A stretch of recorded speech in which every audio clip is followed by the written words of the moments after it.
আমার বাবা সবচেয়ে বড় ভুল করেছে তোমার মতো একটা গরিব ছেলের সাথে আমার বিয়ে দিয়ে। আমার সব বন্ধুদের স্বামীরা ওদের কত দামি দামি গিফট দেয়, আর তুমি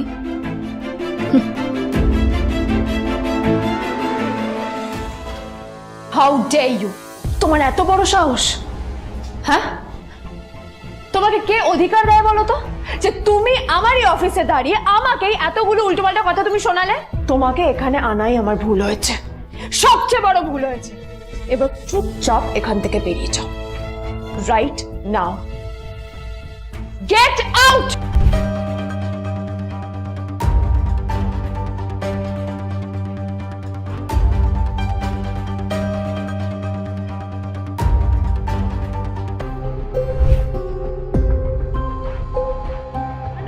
এটা তো একটা স্পেশাল এডিশন, এটার দাম তো 3 কোটি টাকা। তুমি এটা পেলে কোথা থেকে? কি হচ্ছে কি এটা?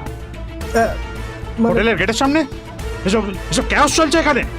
হোটেলের বদনাম হবে না এতে? স্যার দেখুন না, এই যে ভিখিরিটা হোটেলে ঢুকতে যাচ্ছে, আমি বারণ করছি শুনছে না স্যার। Shut up! আপনি কি করতে আছেন? কে কি হচ্ছে দেখি দেখি কে?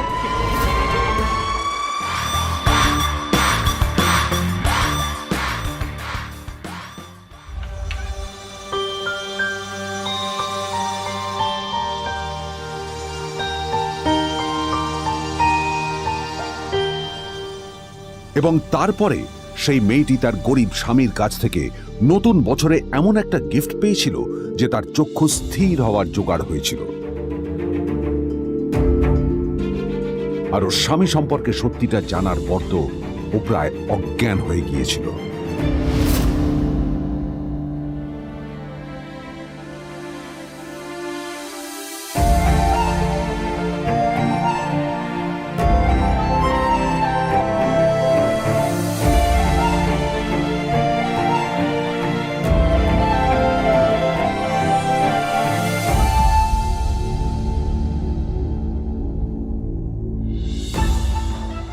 আমার বাবা সবচেয়ে বড় ভুল করেছে তোমার মতো একটা গরিব ছেলের সাথে আমার বিয়ে দিয়ে। আমার সব বন্ধুদের স্বামীরা ওদের কত দামি দামি গিফট দেয়, আর তুমি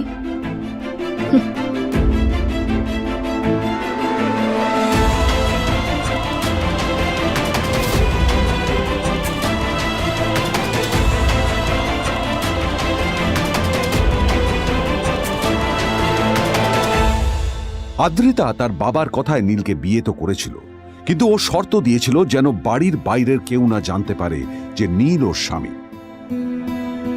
নীল ওই বাড়িতে ঘর জামাইয়ের মতো থাকলেও ও যেন ওখানে একজন চাকর ছিল।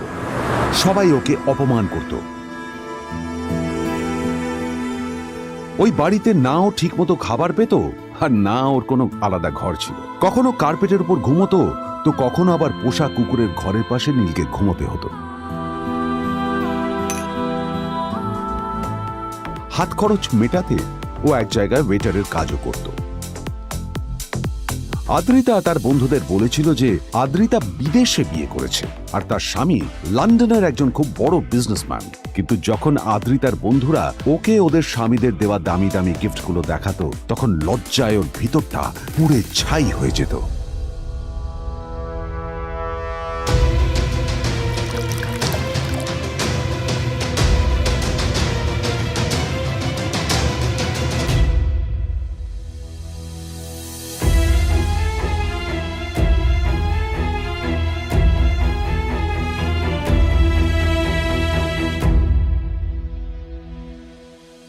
এই যে শোনো, নিউ ইয়ারে আমার একটা গিফট চাই তোমার থেকে। আর গিফট যেন দামি হয়, হ্যাঁ মানে খুব দামি, কয়েক লাখ টাকা। ওকে? কয়েক লাখ টাকা? কিন্তু অদ্রিতা, এত টাকা আমি একসাথে কখনো দেখিনি। তোমাকে এত দামি গিফট আমি কি করে দেব? এটা তো তোমার বিয়ে করার আগে ভাবা উচিত ছিল। একজন পুরুষ মানুষ হয়ে নিজের স্ত্রীর এইটুকু ইচ্ছা তুমি পূরণ করতে পারবে না? স্ত্রীর এই কথাগুলো নীলকে আহত করে। নিঃশব্দে ওখান থেকে চলে যায় নীল।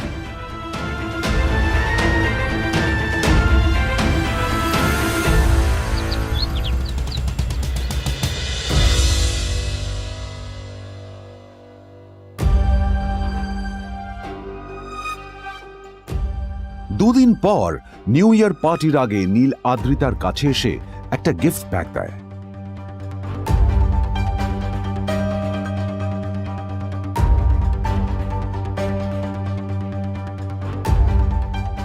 আদ্রিতা মুখ বেজার করে বাক্সটা খুলল, তবে তারপর বাক্সের ভেতরে গিফটটা দেখতেই ও চমকে গেল।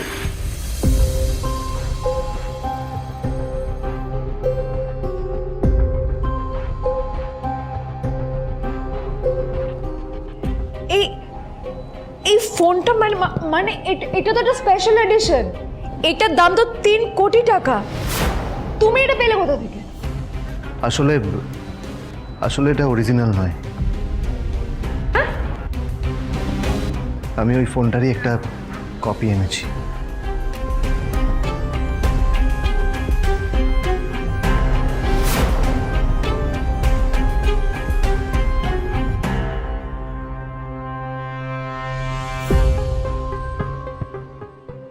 কিন্তু আদ্রিতার নীলের কথা একটু সন্দেহ হয়, কারণ ফোনটা দেখে একেবারেই আসল বলেই মনে হচ্ছিল। পরের দিনই আদ্রিতা ওই কোম্পানির শোরুমে গেল। এই ফোনটা একটু দেখুন না প্লিজ। ওয়াও, আচ্ছা ম্যাম, আপনি কি মিস্টার রয় চৌধুরীর বন্ধু? কে মিস্টার রয় চৌধুরী? ও আপনি কি ওই রয় চৌধুরী গ্রুপ অফ ইন্ডাস্ট্রিজের মালিকের কথা বলছেন? হ্যাঁ। না না, আমি ওনাকে চিনি না। আমি কেন, আমার মনে হয় কেউই ওনাকে চেনে না। বড় বড় মানুষেরাই ওনা দেখা পান না। আমিও কোনোদিন ওনাকে দেখিনি, কিন্তু সাডেনলি আপনি এই প্রশ্নটা করলেন কেন? অ্যাকচুয়ালি ম্যাম, আপনার হাতের এই ফোনটা আসলে এটা ফোনের স্পেশাল এডিশন। এই কাটিং, এই ডিজাইন, এই লোগো, এটা জাল করা ইজ নেক্সট টু ইম্পসিবল। আর গোটা ভারতে বিক্রি হওয়া এই ফোনের সেকেন্ড পিস এটা, যেটা মিস্টার রয় চৌধুরী কিনেছিলেন। সেজন্যই জিজ্ঞেস করছি ম্যাম, আপনি এই ফোনটা কোথা থেকে পেলেন? তবে কি নীলই মিস্টার রয় চৌধুরী, নাকি নীল এই ফোনটা চুরি করেছে? বেকার নীলের কাছেই কোটি টাকার ফোন কোথা থেকে এলো? নীলের সত্যিটা তাহলে কি? আর ও যদি সত্যি বড়লোক হয়ে থাকে, তবে ও নিজের শ্বশুর বাড়িতে খরচামাই হয়েই বা থাকে কেন? আদ্রিতা এসব কথাই মনে মনে ভাবছিল, তবে আদ্রিতার বিশ্বাস ছিল যে কোনো না কোনো মতলব করেই নীল এই ফোনটা আদ্রিতার জন্য নিয়ে এসেছিল। কিছুদিন পর আদ্রিতা সেই ফোনটার কথা ভুলে গেল। আদ্রিতা যখন ওর ক্যাবিনে পৌঁছলো, তখন দেখলো সেখানে আগে থেকেই ওর বন্ধু এবং বিজনেস পার্টনার বিজন বসে ওর জন্য অপেক্ষা করছে।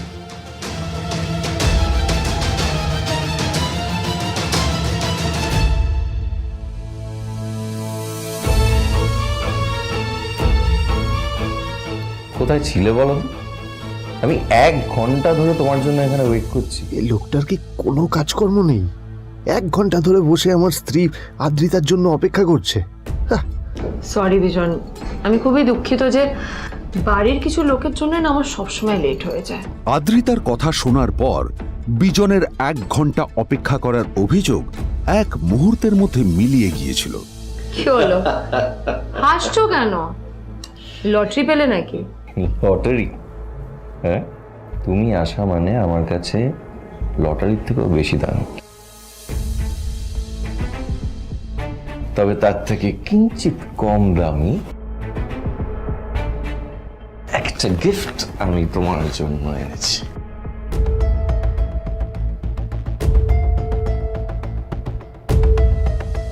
This is a rare diamond necklace for you. এটা আমার জন্য? সত্যি? এই শহরে এটা খুঁজে পাওয়া খুব বিরল। Just like you. Like it? Thank you. You're welcome. Thank you for the gift. আসি তাহলে এখন।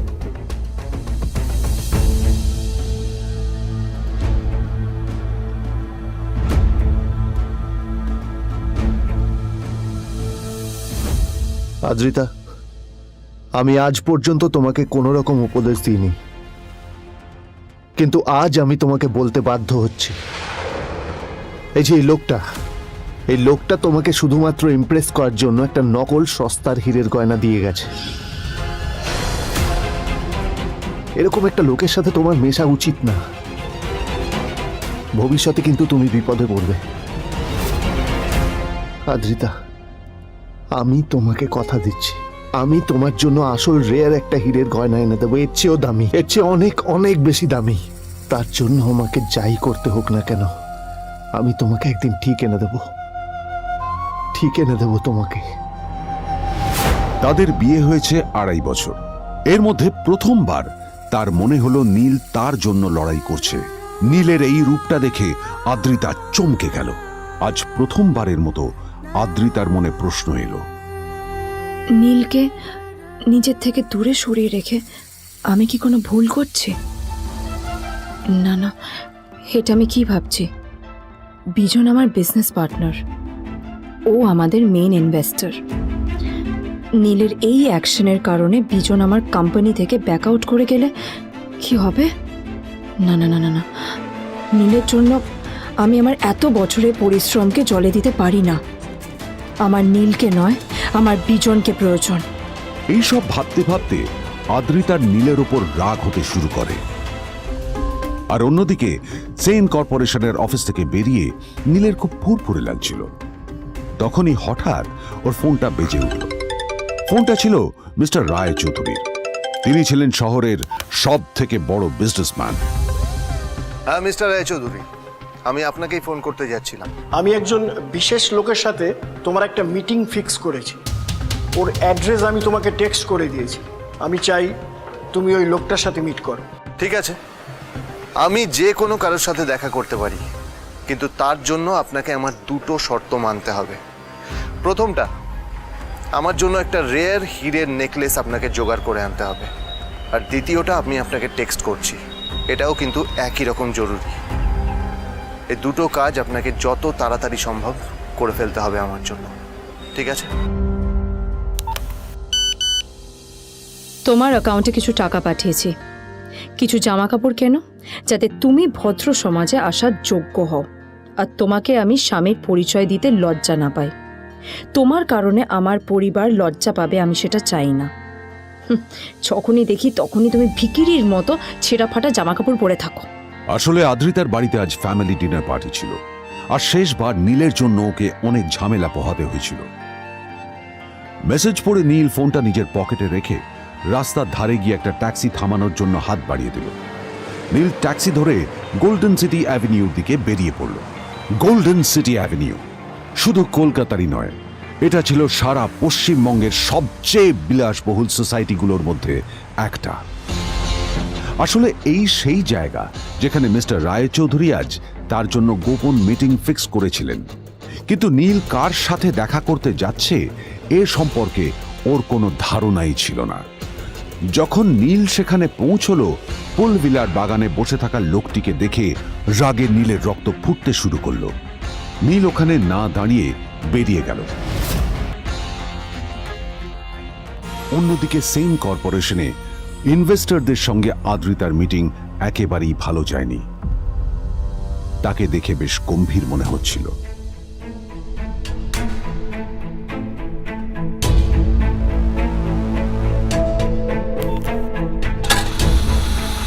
ভাই, পৃথিবীতে এমন লোকও আছে, কি দিমাগ দেখলি?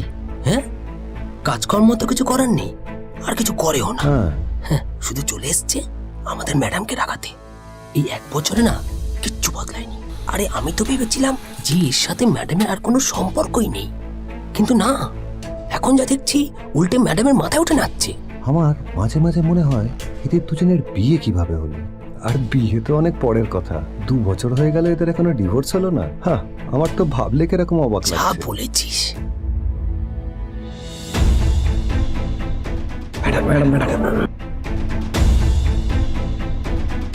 অফিসে চলতে থাকা এইসব কথা শুনে আদ্রিতার আরো রাগ হলো।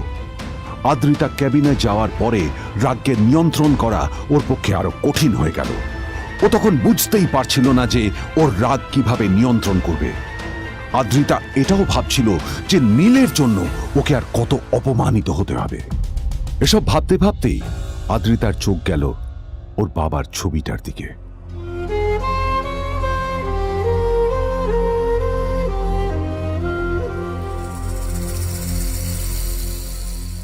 আমি তো তোমার সবচেয়ে প্রিয় মেয়ে ছিলাম বাবা, তাই তাই আমি সবসময় ভেবেছি যে তুমি আমার জন্য যাকে সিলেক্ট করবে সে সব থেকে শ্রেষ্ঠ হবে। তাই আমি নিজে থেকে কখনো কোনো রিলেশনশিপে যাইনি, আর তোমার কাছে বিয়ের কোনো শর্তও রাখিনি। কিন্তু কিন্তু তুমি না আমার সাথে কি করলে? এই গাধাটার সাথে আমাকে বিয়ে দিলে। আমার জীবনটা নষ্ট হয়ে গেল, শেষ হয়ে গেল।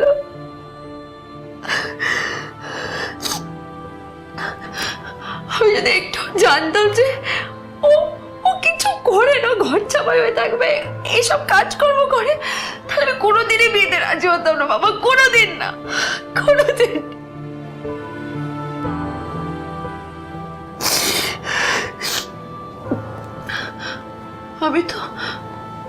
আমি তো সবসময় ভাবতাম যে বাবা মারা তাদের সন্তানের ভালো চায়, কল্যাণ চায়, তাদের জন্য চিন্তা করে।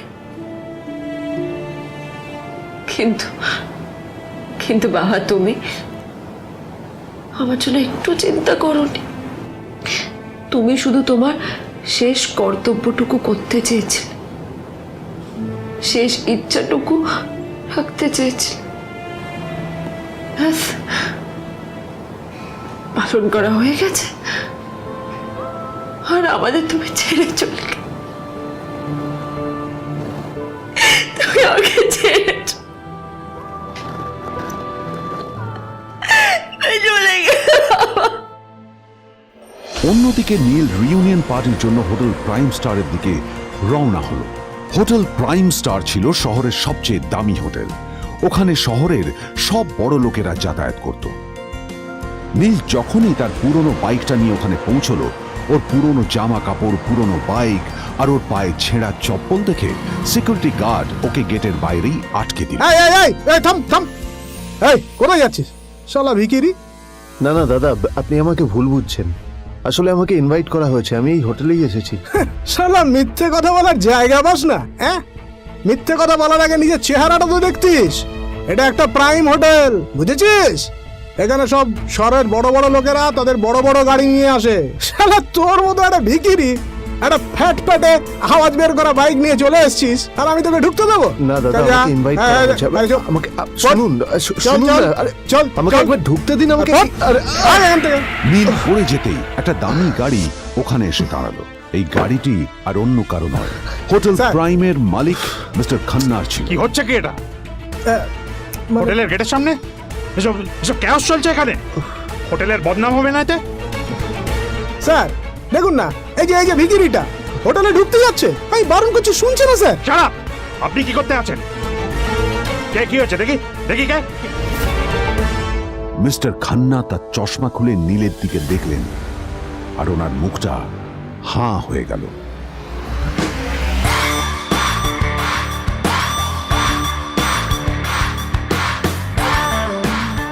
নীল স্যার, আপনি?